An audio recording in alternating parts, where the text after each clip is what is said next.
জীবনের সব কিছুই আপেক্ষিক। কারো মার্সিডিজ থামছে রাতের গভীরে নিষিদ্ধ পল্লীতে, ঘরে অপেক্ষারত স্ত্রী দীর্ঘশ্বাস ফেলছে। কেউ ভাঙা ঘরে থেকেও স্ত্রীকে নিয়ে অবিরত স্বপ্নের জোয়ারে ভাসছে।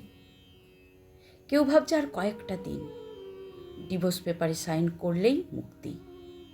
কেউ কেউ আবার একটা সম্পর্ক টিকিয়ে রাখার জন্য অবিরাম যুদ্ধ করে চলেছে। কেউ সদ্যজাত সন্তানকে ডাস্টবিনে ফেলে দিয়ে দায় মুক্ত হতে চাইছে। আবার কেউ একটা সন্তানের জন্য সারাটা জীবন হাহাকার করছে। কেউ বছরে কতজন ভালোবাসার মানুষ বদলে ফেলছে।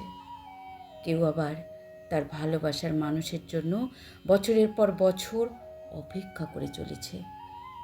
কেউ দামি শাড়ি হাতে পেয়ে তবুও খুশি নয়। আবার কেউ তাঁতের নতুন শাড়ির গন্ধ বারবার শুঁকছে।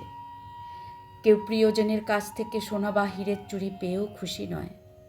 কেউ প্রিয়জনের কাছ থেকে পাওয়া কাঁচের চুড়িতে স্বর্গের সুখ খুঁজে পাচ্ছে। কেউ লাখ টাকার ডাইনিং টেবিলে বসেও তৃপ্তি সহকারে খেতে পারছে না। কেউ পেঁয়াজ কাঁচা লঙ্কা কচলিয়ে গোগ্রাসে পান্তা গিলছে।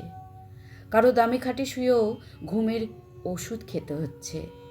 কেউ আবার হিমেল হাওয়ায় অঘরে ঘুমোচ্ছে। কারোর পড়ার টেবিলে নতুন বইয়ের সমারোহ, কিন্তু পড়ার ইচ্ছে নেই। কেউ আবার পুরাতন বইয়ের দোকান চষে বেড়াচ্ছে, কারণ পকেট খালি।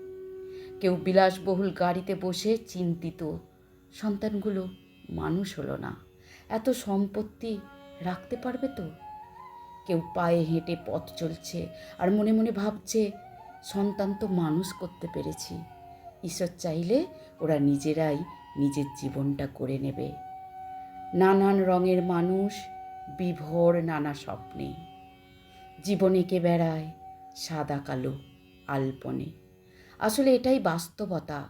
সুখ এবং শান্তি সর্বদাই আপেক্ষিক। কারো সব থেকেও সুখ জিনিসটাই নাই। আবার কারো কারো বাকি সব ঘাটতি থাকলেও সুখটা আছে। কেউ দুবেলা খাওয়ার জন্য সারা দিন হাঁটে, আবার কেউ খাবার হজম করার জন্য হাঁটে। জীবন যেখানে যেমন।